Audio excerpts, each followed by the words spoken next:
Keith Torres here with the bases loaded and one out against one of the best relievers in the league. Rocco Pepi on base with a hit by pitch. Torres swings and misses, and catcher couldn't find it for a second. 6-3 the score. Big Train all of a sudden have exploded in this inning. Go ahead run at the plate with just one out here. Fans Neareye on deck. Love this fan approval. This Garner's getting talked to here on the mound.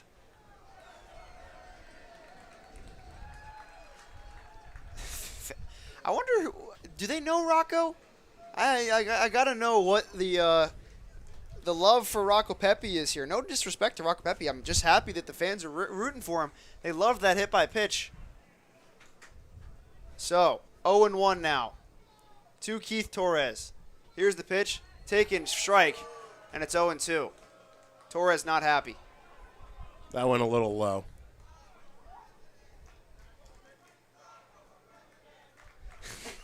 Chanting Rocco for president. I don't think he's eligible. He's not 35. Breaking ball in there, strike three called, and this has just been an inning that's on Joe Del Basso if the Big Train can't tack on anymore. But Danny Neary up with the bases loaded in a situation where he could slam one and give the Big Train a lead. There's been no home runs in this game tonight. Big Train really want one.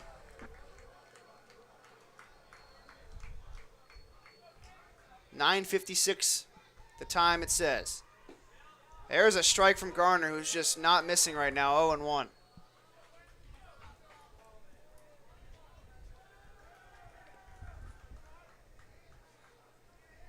Thank you for tuning in on Big Train TV. Tyler Gallo and Ben Bobek here with you as the Big Train try to mount a comeback in this game.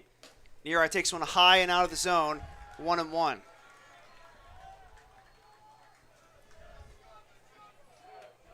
Danny Neary, a guy that's been struggling of late, but could really put an end to that here with one swing of the bat.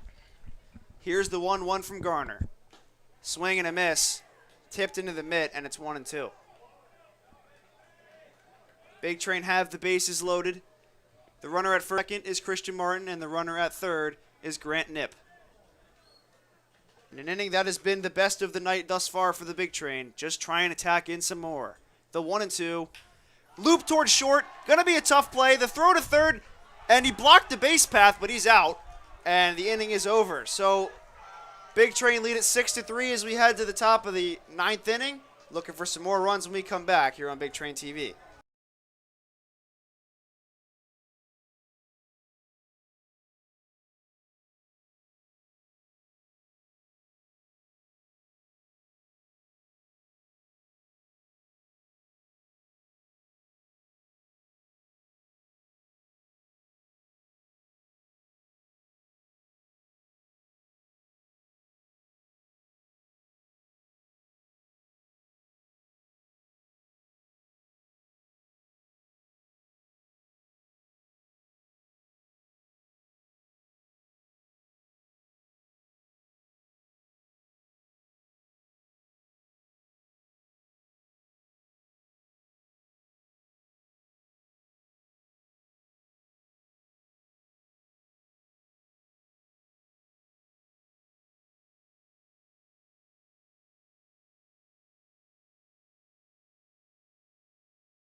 New pitcher for the T-Bolts when we come back next inning, but Zach Locke still on the mound for the Big Train.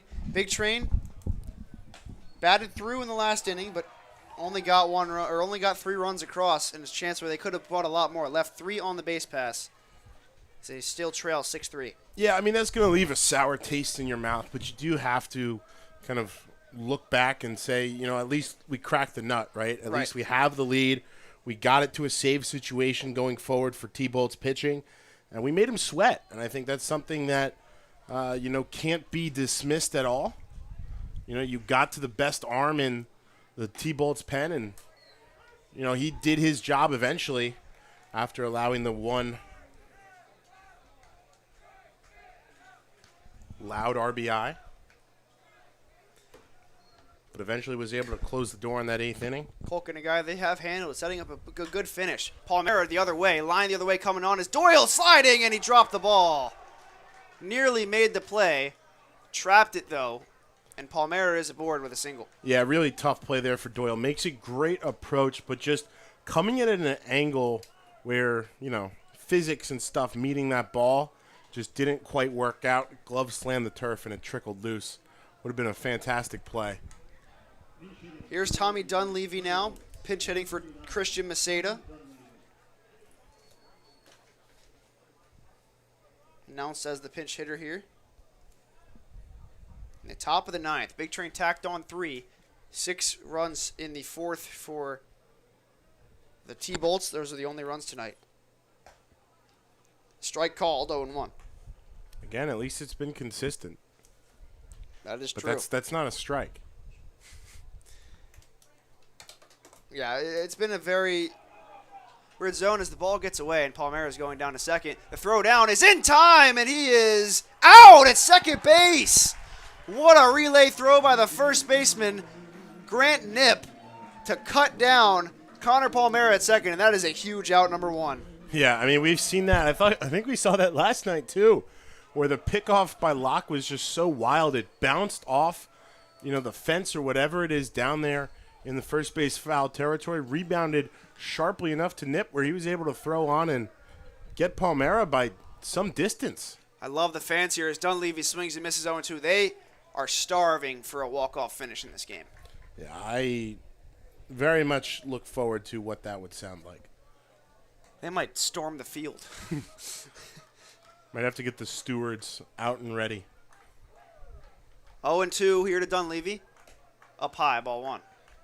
Good thought there from Locke. But yeah. They might just, and that honestly might be a setup pitch for him. We've seen him go high for a setup and then come back in with the hard stuff and zip. Yeah, right again, I think I was saying it in the last inning against Rice. Go after him a little bit earlier here. Don't work it full. Bounce off him as lightning flashes. That might have hit his bat twice. It's fair ball, and he's out at first base. So I think it hit his bat twice. Yeah, and that's exactly what Dale Hauser or No 11 in the on-deck circle is going to be arguing. I guess it is Hauser. Was in the hold, now moves up into the on-deck circle. That's what they're going to argue and they're going to discuss. Great play, pending an overturn here by the umpires by Danny Neary to come out, barehand that, and scooch it down to Grant Knipp's mitt in time for, so far, the second out. I think Dunleavy is going to stand back into the batter's box. Just in case. See what happens. There has to be conclusive evidence to overturn. Yeah. But we don't have that. So they can come up and rewatch the stream if they really want. We don't really exactly have a great angle of the bat. But it did seem like it hit it twice because I heard tick, tick. But it might have just hit him in the leg. I mean, Dunleavy ran down like it didn't hit him, so. Oh, they called it a foul ball. The count goes back to whatever it was. I think it was 1-2. No one is happy with that. Sal Colangelo out to argue. As the fans are chanting he was out.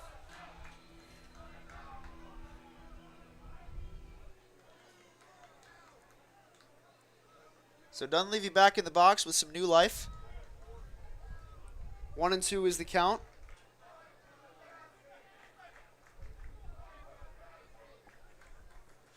Refusing to take the out off the scoreboard. It's Dylan Spilko.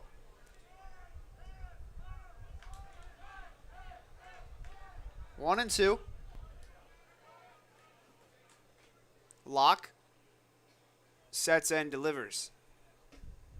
Outside, ball 2.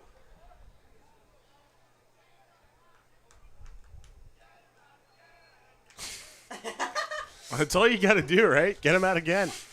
It's a decent. I mean, These guys are excellent. they're loud, but they're offering some sound advice there. Outside, ball 3. And that's, I don't think that's what you want to see there. 2 pitches low and away. You're trying to get them to chase, obviously, but I think these Silver Spring Tacoma T-Bolt batters have shown that they're going to lay off that. Right. So, 3-2 now from Zach Locke. Here's the pitch to Dunleavy. High fly ball to center field. Going back is Johnson. He has room, and he makes the catch for out number 2. Can of corn there for Tommy Dunleavy, and there's 2 gone. And that'll bring up Again. No 11, the designated hitter. F8 for Tommy Dunleavy. Couple of F9s in that hole tonight. The designated hitter from George Washington, number 9, No 11. So here's No 11. 1 for 4 tonight. Bookended that very long 4th inning with 2 flyouts to left. Sprinkle in a flyout to center and a single. In third baseman Rocco Pepe in on the grass. Is that Pepe I believe it is. or is that Keith Torres at third? I think that's Keith. Gauthier looks to be a short. Okay, maybe so Martin. yeah, Martin in at second. That's what they're doing. So Torres moves to third. Alderman out of the game. Cracked up the middle. Gauthier to his right. Excuse me. Fires first in time to retire the side. Big Train setting up a big finish when we come back down 3, heading to last licks.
Plethora of defensive switches. We won't have a chance to get to them on the scorebook at least. Miller at third and Palmera moves over to first. Riley Johnson, the leadoff batter, takes a strike inside. 0-1 from Kieran Garner, who's still on the mound. I believe Tommy Dunleavy stays in right field as well. Bounce towards second. Johnson burning, throwing to first in time for out number 1. Actually, I think Zach Martin, rising freshman at Maryland, out there in right field. So here's Austin Gauthier. Somebody with a pant full of dirt out there in center.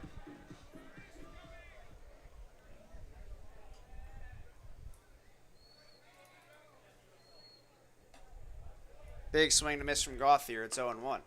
Garner has been tough to crack this season, regardless, even when there's no runners on.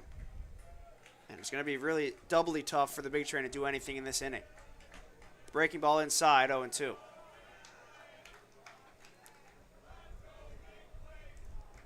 Last place T-Bolts have handled the Big Train in a couple of games this year. Handed them a few losses. Big Train have lost to every team this year, I believe, once. It's outside ball 1.